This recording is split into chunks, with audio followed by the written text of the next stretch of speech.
अस्सलाम वालेकुम रहमतुल्लाहि व बरकातुहू। मैं हकीम कमाल, MD यूनानी मेडिसिन।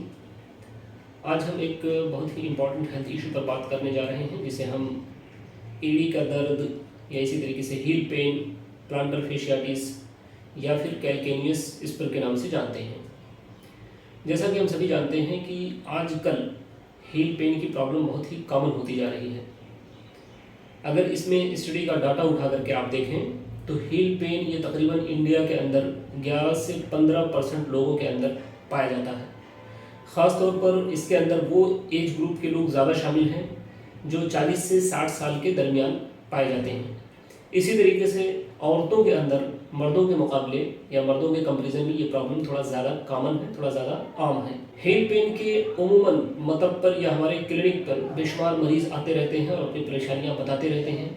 इनमें आम तौर पर जो शिकायतें पाई जाती हैं या मरीज़ जिस चीज़ की शिकायत करता है, मरीज़ जब सुबह सो करके बेदार होता है और पहली बार जो अपना कदम ज़मीन पर रखता है तो उसके हील के अंदर या एड़ी में दर्द का एहसास होता है। दर्द की ये शिद्दत अलग अलग मरीज़ों में कम और ज़्यादा होती है। कभी कभी इब्तदाई तौर पर यानी जब मर्ज़ शुरू होता है तो उस वक्त दर्द थोड़ा हल्का होता है और जैसे जैसे ये मर्ज़ पुराना होता जाता है इस मर्ज़ के अंदर शिद्दत या उसकी सीवियरिटी बढ़ती जाती है।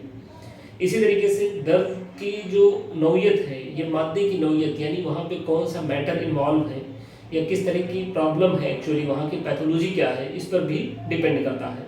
लेकिन आमतौर पर जो शिकायत होती है वो यही होती है कि जब मरीज़ सुबह सो करके बेदार होता है और ज़मीन पर कदम रखता है तो कुछ देर तक उसे चलने में दर्द होती है और धीरे धीरे करके उसका दर्द हल्का हो जाता है। लेकिन कभी कभी जब ये मर्ज़ पुराना हो जाता है तो ये थ्रू आउट द डे दर्द की शिकायत उसके अंदर पाई जाती है। अगर आप इसके असबाब को जानना चाहें तो मॉडर्न के अंदर, जैसा कि हमने पहले कहा कि इसको प्लांटर फेशियाटिस के नाम से भी जानते हैं, यानी जो कैल्केनियस बोन से एक फेशिया जो कवर करती है टॉय तक, उसके अंदर एक तरीका इन्फ्लेमेशन होता है, सूजन होता है, उसकी वजह से दर्द की शिकायत होती है।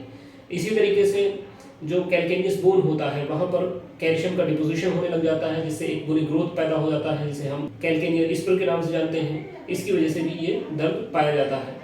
अगर हम यूनानी पॉइंट ऑफ व्यू से बात करें तो यूनानी के अंदर, यूनानी किताबों में बहुत ही डिटेल इसका मौजूद है और यूनानी के अंदर ख़ास तौर पर इसको असबाब की बुनियाद पर इसको तकसीम किया जाता है। यानी एक तो ऐसा दर्द जो कि किसी चोट के नतीजे में या जिसको हम ज़रबा और सख्ता बोलते हैं, यानी कहीं पर कोई इंजरी हो जाए, हमारे एड़ी के अंदर किसी वजह से कोई ऑब्जेक्ट से चोट लग जाए तो उसकी वजह से ये प्रॉब्लम होने लग जाती है। कभी बहुत ज़्यादा टाइट जूता इस्तेमाल करने की वजह से ये प्रॉब्लम होने लग जाती है, या इसी तरीके से कभी कभी एड़ी में कुछ चीज़ इस तरीके की चुभ जाए और फिर उसको नेगलेक्ट कर दिया जाए तो धीरे धीरे करके ये प्रॉब्लम स्टार्ट होने लग जाती है।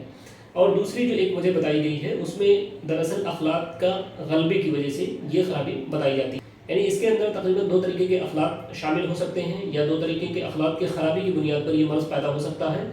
एक तो हार मादे और दूसरा बारिद मादे। हार मादे के अंदर दम और सफरा शामिल हो सकते हैं, जबकि बारिद मादे के अंदर बलगम और सौदा की शमूलियत पाई जा सकती है। अब रही बात ये कि इसको किस तरीके से इसकी डायग्नोसिस बनाई जाए या किस तरीके से समझा जाए, तो अगर यहाँ पर चोट की वजह से ये मर्ज़ पैदा हुआ है तो जाहिर सी बात है उस तरीके की हिस्ट्री मिलती है और ऐसी सूरत में उसका इलाज चोट के हिसाब से किया जाता है। लेकिन अगर ये मर्ज़ मादे के गलबे की वजह से हुआ है, यानी इसमें हार मादे के इंसबाब से हुआ है या इसी तरीके से बारिद मादे के इंसबाब से हुआ है, तो फिर ऐसी सूरत में उसको डायग्नोसिस बनाने के लिए बहुत आसानी के साथ आप समझ सकते हैं कि अगर हील में पेन हो रहा है, यानी आपके पास कोई मरीज़ आता है और वो हील पेन की शिकायत करता है या एड़ी में दर्द की शिकायत करता है और उसके अंदर शिद्दत बहुत ज़्यादा है और साथ ही साथ उसके अंदर सुर्खी पाई जाती है और एक तरीके से दर्द के अंदर टीस भी मौजूद होता है, यानी बहुत तेज़ी के साथ वहाँ पे शार्प शूटिंग पेन हो रहा है, तो फिर ऐसी सूरत में यहाँ पर दमवी मादे का या सफावी मादे का गलबा हो सकता है। ऐसी सूरत में इलाज के तौर पर अगर आप फसद का इस्तेमाल करते हैं या इसी तरीके से यानी जिसको हम वेनिसेक्शन कहते हैं या अगर हिजामा का इस्तेमाल करते हैं तो फिर फौर ऐसी सूरत में फ़ायदा मिलता है। इसी तरीके से मुआदलात दम अद्वियात का इस्तेमाल किया जाता है ऐसी सूरत में। साथ ही साथ लोकली रोगने गुल का इस्तेमाल भी इसके अंदर काफ़ी कारआमद साबित होता है। लेकिन ज़्यादातर केसेस के अंदर जो पाया जाता है वो दरअसल बारिद मादे के इंसबाब की वजह से ये मर्ज़ होता है। बारिद मादों में जैसा कि मैंने पहले कहा या तो बलगम और सौदा शामिल होते हैं, तो इसलिए ये पेन जो होता है ये थोड़ा हल्का होता है, यानी दमवी के मुकाबले में इसके अंदर शिद्दत कम होती है। और आम तौर पर जो इसमें हिस्ट्री मिलती है कि मरीज़ जब सो करके बेदार होता है या बहुत देर आराम करने के बाद जो ज़मीन पर कदम रखता है तो उस वक्त उसको दर्द का एहसास होता है, लेकिन उसकी शिद्दत में थोड़ी सी कमी होती है اور جیسے جیسے مریض چلنا شروع کرتا ہے یا حرکت میں آتا ہے تو دھیرے دھیرے کر کے اس کا درد کم ہو جاتا ہے. تو یہ بارد مادے کی طرف اشارہ کرتا ہے. اور اس صورت کے اندر جب ہم علاج کرتے ہیں تو بالخصوص جو بلغم اور سودا ہیں ان کے تنقیے کی کوشش کرتے ہیں. یعنی اس کے لیے بہت سارے جوشادے مارکیٹ میں اویلیبل ہوتے ہیں یا بہت ساری ادویات ہیں مفرط طور پر. آپ ان کو ترکیب دے کر کے بارد مادوں کا یعنی بلغم اور سودا کا اگر آپ تنقیہ کرتے ہیں تو اس سے کافی حد تک اس سے فائدہ ہوتا ہے. پریکٹیکلی معدول عشبہ کا استعمال اس کے اندر بہت زیادہ مفید پایا جاتا ہے. اس کے علاوہ قرص کشتہ گودنتی اس کے اندر بہت ہی زیادہ مفید ہوتی ہے، خاص طور پر اگر تنقیہ کے بعد اس کا استعمال کیا جائے. حب اسگند کا استعمال بہت ہی زیادہ کارآمد ثابت ہوتا ہے. لوکلی اس میں لوکل ادویات کا استعمال بھی بہت زیادہ کارآمد ہوتا ہے، جس میں کیروتی آرد ترسنا ہے، زماد محلل ہے یا روغن محلل ہے، اسی طریقے سے روغن قسط ہے، روغن فرفیون کا استعمال ہے، روغن بابونا کا استعمال ہے، زرین آئل کا استعمال ہے. تو اس طریقے کی بے شمار جو ادویات ہیں یا جو مرکبات ہیں جو گرم مزاج رکھتی ہیں، اگر ان کا لوکل آپ استعمال کرتے ہیں خاص طور پر زمادات میں سے یا روغنیات میں سے، تو یہ 1 سے 2 دن کے اندر رزلٹ ملنا شروع ہو جاتا ہے. یہ اور بات ہے کہ اس طریقے کے مرض کے علاج کرنے میں تھوڑا سا وقت لگتا ہے، مریض کو بھی تھوڑا سا صبر سے کام لینے کی ضرورت ہوتی ہے، لیکن اگر صحیح طریقے سے اس کا استعمال کیا جاتا ہے تو مکمل طور پر یہ مرض ٹھیک ہو جاتا ہے. اس کے علاوہ مارکیٹ میں بہت سارے ہیل پیڈس وغیرہ مارکیٹ میں اویلیبل ہوتے ہیں جس کو وقتی طور پر فائدے کے لیے استعمال کیا جا سکتا ہے، لیکن یہ اس کا کوئی پراپر سولوشن نہیں ہے.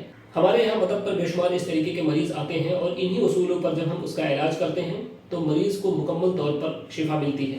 تو اس لیے آپ سے بھی گزارش ہے کہ آپ کیفیت کے اعتبار سے یا مریض کے مادے کے اعتبار سے اس کی ڈائگنوسس بنائیں اور پھر ان ادویات کا استعمال کریں تو انشاءاللہ ضرور فائدہ حاصل ہوگا.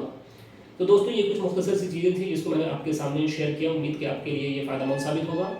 اس لیے آخر میں آپ سے گزارش ہے کہ اس کو زیادہ سے زیادہ لوگوں تک شیئر کریں، لوگوں تک پہنچائیں تاکہ صحیح معلومات لوگوں تک پہنچ سکیں اور لوگوں کو اس کے ذریعہ زیادہ سے زیادہ فائدہ حاصل ہو سکے. جزاک اللہ خیر.